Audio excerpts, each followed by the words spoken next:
ஒரு கடாயில் 250 கிராம் சர்க்கரை சேர்த்து அதை சூடு பண்ணி அப்படியே உருக விடுங்க.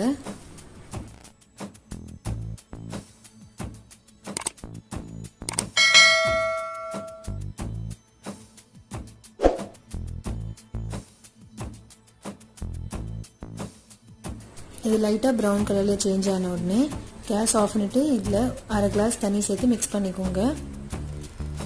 கேஸ் ஆனில் வச்சு இதில் தண்ணி சேர்த்திங்கன்னா இதில் கசப்பு தன்மை சேர்ந்துடும் அண்ட் சர்க்கரை கருகிரும்.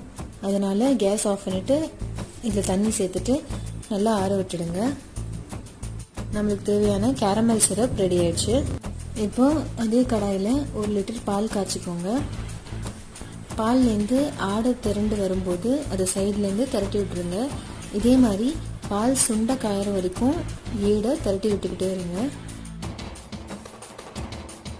இப்போ நம்ம பாசந்தி ரெடி ஆயிடுச்சு.